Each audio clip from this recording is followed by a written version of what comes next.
time you hear a person speak, there are so many things that you can tell about them just from the way they use their voice.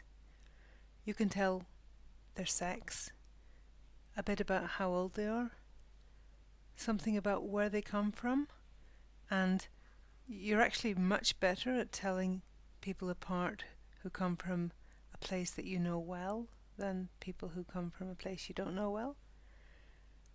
You know something about their ethnicity, perhaps, something about their sexuality even. Before they even use words, you have made a number of judgments of who they are, what they do, where they come from, and whether or not they're like you are. We make these judgments all the time. It helps us to make sense of the world. And we use the way we speak to tell the people listening to us what we want them to know about us. This is nothing new. The story from Judges 12:5 from the Old Testament. Jephthah captured the shallow crossings of the Jordan River, and whenever a fugitive from Ephraim tried to go back across, the men of Gilead would challenge him. "Are you a member of the tribe of Ephraim?" they would ask. If the man said, "No, I'm not," they would tell him to say Shibboleth. If he was from Ephraim, he would say Sibboleth, because people from Ephraim cannot pronounce the word correctly. Then they would take him and kill him at the shallow crossings of the Jordan. In all, 42,000 Ephraimites were killed at that time. So, the ability to hide your foreign accent or your regional origin can be a matter of life and death. But even in a more everyday sense, we fit in, we change the way we speak depending on who we're speaking to. As native speakers of the language we're speaking, we have huge capacity of flexibility. We can make people think what we want them to think, to a certain point, about us. Of course, if we're speaking in a language that isn't our first language, our abilities are more limited. But this flexibility is really, you can see that when you look at how we behave in different circumstances. Look at the following pictures. The football stadium. The way people use language there, quite different from what you might hear at the fairground. Quite different from what you might hear at the fairground.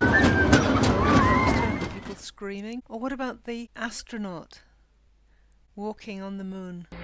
It's one small step for man, one giant leap for mankind. And talking to the people back at NASA headquarters. Or the engineers on site, looking at the plans together and deciding what should be done next. Or the university lecturer, talking to the audience of students. The way people use language in different circumstances is hugely flexible, and learning to manipulate language in different ways like this is a large part of what children need to learn in school, what students need to learn at university. Language is important not only in the form of the language, but also in the content of the language, the words we choose to use. In terms of politics and political correctness, the same phenomenon can have many different names.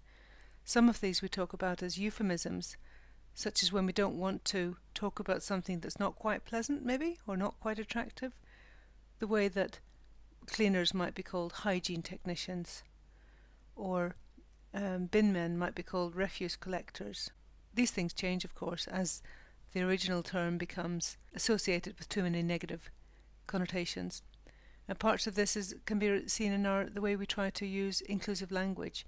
For example, when talking about learners who have some kind of disability, the language has changed from talking, for example, about autistic children to talk about children with autism, the people first kind of usage. In terms of ethnicities, these things can be quite problematic. South Africa developed a very detailed system of referring to different races and racial mixtures of various kinds in a very technical way. And that kind of language usage expresses a particular political view then. Other kinds of language choice can be made by those who have access to more than one language. So again, using a more inclusive language, we can talk about children with more than one language as emergent bilinguals, rather than talking about them as English language learners. Looking at what they can do rather than what they do less well, less of the deficit perspective.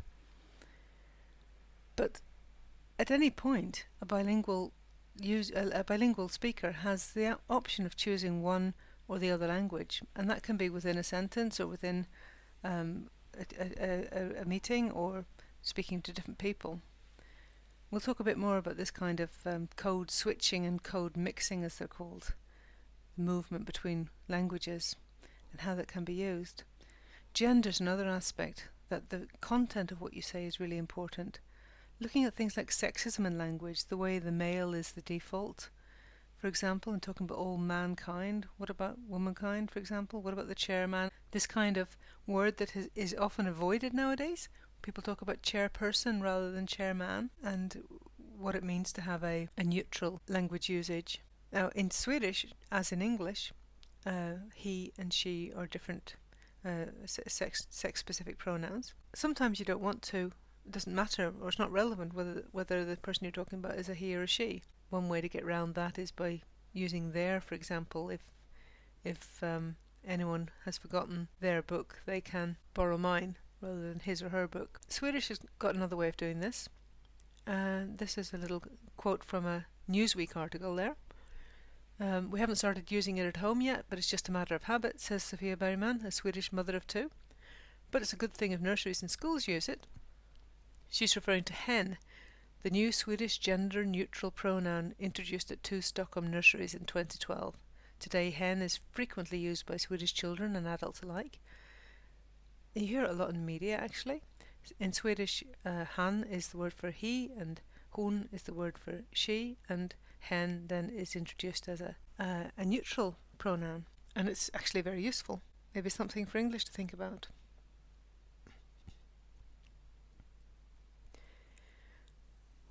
An aspect of gender inequality can be seen here. Here we have some politicians' profiles from the Labour Party page in New Zealand. Can you see if you can see which one is male and which one is female? A is a parent, a former journalist and a proud Hamiltonian, and so she or he is a champion for early intervention and strong regional development plans. She or he loves a day at the races, and his or her guilty pleasure is Coronation Street. Now, is that a man or a woman who wrote that about themselves?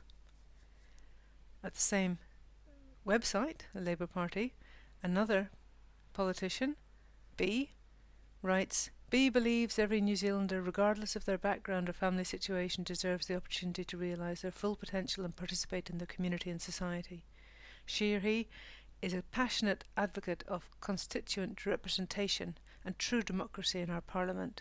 B will work hard to ensure that a Labour government will stand for the values of equality and opportunity, and also for the responsibility we owe to each other to maintain these values. So, which one's the man, which one's the woman, and what are they talking about? One's talking about family relationships, previous jobs, where they come from, what they believe in, and what they do in their free time, and their guilty pleasures. That was A. The other one's talking about what they believe about New Zealand politics. And actually nothing of any kind of personal interest at all there. So which one's the man, which one's the woman? Let's see. Here they are. Sue Moroney and Damien O'Connor. There you go. Language can also influence thought. Now, previously people thought that what you weren't able to put into words in your language, you weren't actually able to think thought. But in fact, it's not that simple. Let's have a look. Languages actually divide things up differently. So in Russian, there's different words for dark blue and light blue that are actually not similar at all. The words are different and the colours are seen as different colours. Conversely, then in Vietnamese, green and blue both have the same word. But if Vietnamese speakers want to make the distinction clear, they'll talk about green-blue like a leaf, or green-blue like the sky, as it were. And similarly, when we need to distinguish between the two kinds of blue, we use dark or light in English. So speakers can actually make any distinction they want to make, if they want to make it. So the language doesn't really limit people in the way that people once thought it did. In Te Reo Māori, there's a difference between inclusive we and exclusive we. So if a person says, for example, we're going to the restaurant this evening, in English, you don't really know as the listener, am I invited along? Does that we include me or not? But in languages that have inclusive and exclusive we as a different word, that difference is immediately apparent to the listener, and it can be communicated conveniently by the speaker.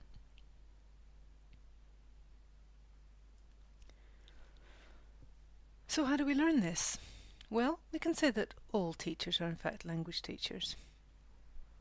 Now, what do we mean by that? Well, if you think about the situation of this little girl learning to sew, this lady is showing her and talking to her, you can imagine almost their conversation.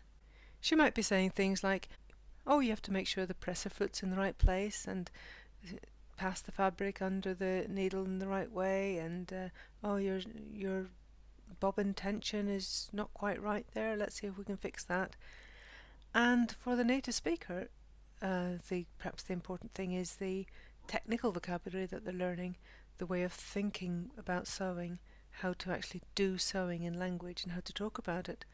But if you imagine that this child was actually a speaker of another language and had limited English so far, was an English language learner coming to this situation, they would be learning not only the technical words for sewing and things, but also the common words like put and pass and faster and slower, that kind of thing. And primary school teachers will be meeting all kinds of learners who have developing language, as will secondary school teachers. The picture on the right is from a geography book. It's a little bit old now, but just looking at this, you can see some quite technical vocabulary. This subject-specific discourse is something that all learners need to learn when they start learning subjects at a higher level. Even these words, these new words, the most difficult ones, are highlighted in the text the first time they occur. At the top of the picture I can see dikes is highlighted. Further down on the right there you've got something about lava flows and technical words there. But if I was going to study geography, then that's part of what I would have to learn. I would have to learn to manipulate these words to not only do geography but be able to talk the talk, to be able to sound like a geographer. And that's a very great part of what we teach our learners in school. So one thing that this actually means is that we can't leave the learning of language to our ESOL teachers, but that all teachers have a role to play, a very important role to play in the language development of all the students, but perhaps a particular role in the case of students who have English as an additional language.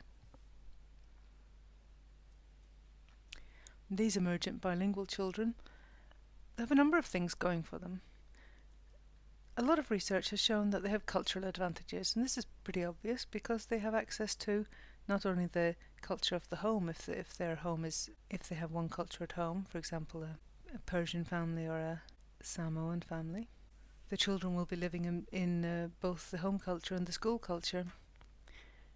In addition, they will be able to take part in extensive family communication, not only with their immediate family, with people they're living with, but also with the extended family and family and friends, perhaps back in the country that they might have come from or their parents might have come from, with grandparents and aunts and uncles.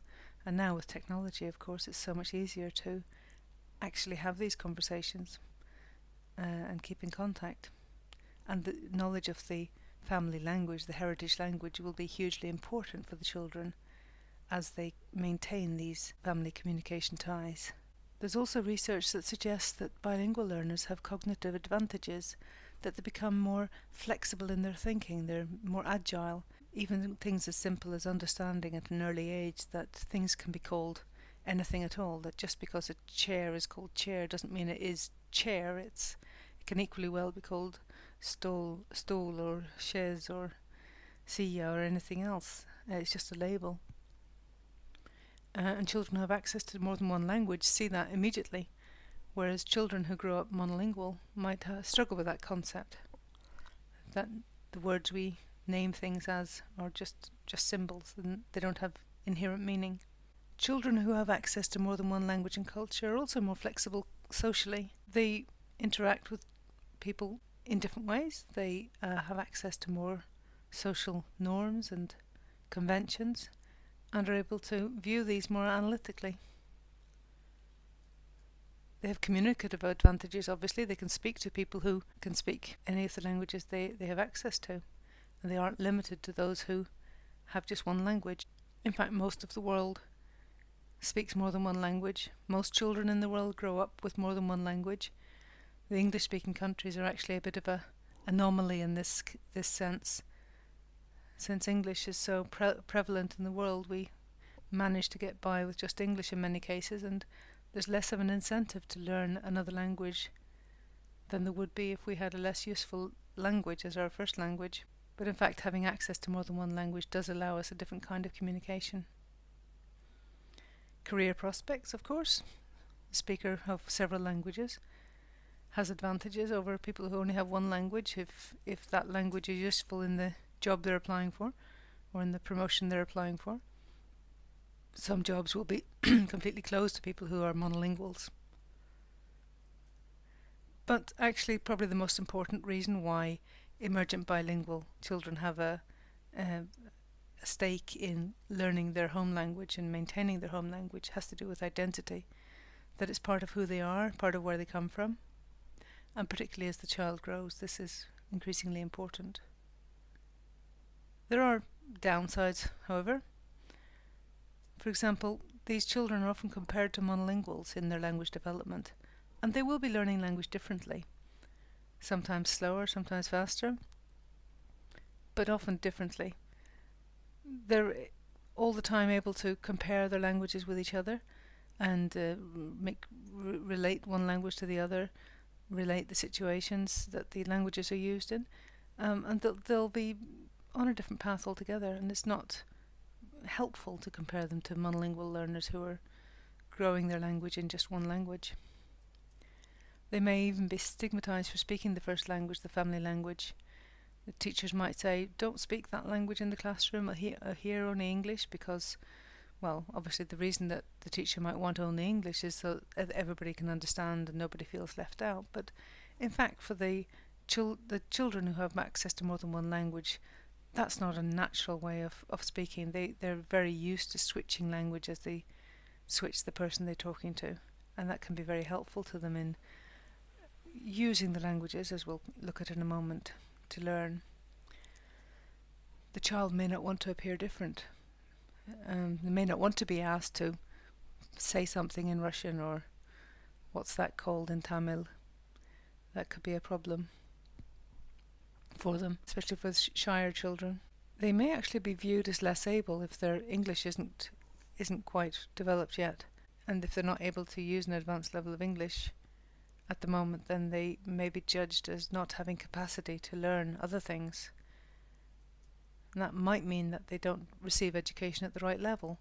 So because their English language proficiency is still developing, they won't have access, for example, to higher level maths class. And that can be a tragedy for the child. They may not have the knowledge and skills that they have in the other language and culture acknowledged by peers or teachers, which is unfortunate because these children are hugely competent. So looking at translanguaging, then, that is really when children who have access to more than one language, or anyone who has access to more than one language, uses everything they have, their complete language repertoire, to make themselves understood or convey a certain nuance of meaning. Sometimes a word in another language might just express things that much better. And of course, how useful that is will depend on who you're talking to. If you're talking to somebody who also knows the word, or if you teach them the word. They can also use the other language to make sure they've understood clearly.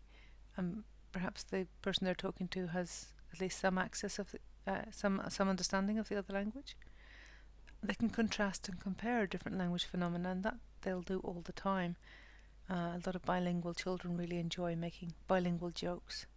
looking at this idea of false friends, words that sound or look the same and mean different things, and play with their languages. So translanguaging means mixing languages freely according to the situation, according to the needs, according to what works, which has been described as cultural hybridity, and the target then is to create a new whole. And these ideas have been developed by Ofelia Garcia, and there's a link there to an article by her about this if you'd like to read more about it. But the relationship between the L1, the first language, and the L2, the second language, which is which can be a complex issue, of course, to decide, but that's an advantage that children of more than one language have. So here's an example of what some bilingual children in action can actually do. This is from a student, Elizabeth McKee, a student currently on the Canterbury PG DipEd endorsed in teaching and learning languages. And she had a reading group with her children, and 2 of the kids, she says, are bilingual, and it was awesome learning from them about the strategies they use and the amazing connections they made between their L1 and their L2, that's their first and second language, and how they described the meaning and feelings of words. By far the most magical moment was when one of the wee girls described the bad characters in the Half Man of O as characters whose soul had been dirtied. I really think that kids with multiple languages connect more deeply with text and its meaning. And that's a very nice example. So language does actually matter. Your language habits tell your listeners who you are, where you come from, what you've done, what you're doing at the moment, who you're talking to. Have you ever had the experience of listening to somebody on the phone and kind of knowing whether they're speaking to their boss or their mother or their child? The language choices you make tell your listeners what you want them to think of you and what you aspire to. So whether or not you swear, for example, whether you use advanced vocabulary or easy vocabulary, how you adjust that to the listener's needs. These are all language choices that we make all the time without thinking about them. The languages you speak influence your thinking in the sense that there might be a very good expression for something, but we're very flexible and we can express anything we need to in any language. So learners need access to the school language, the language of school, the language used in school, and some of them arrive at school with more familiarity with that than others, and that goes for both bilingual children and monolingual children. Some of them will need more work on their language than others. The emergent bilinguals, these children who actually have another language at home, have knowledge and skills that other learners don't have, and it's very good to acknowledge that and help the learners to put that to work for them in their learning. So to conclude, language matters. These questions are important. Who are you? What are you? Where are you from? What are you doing right now? And who do you want to be? These are all things that we express in our language, both in the form and in the content. That's all from me now. Thank you.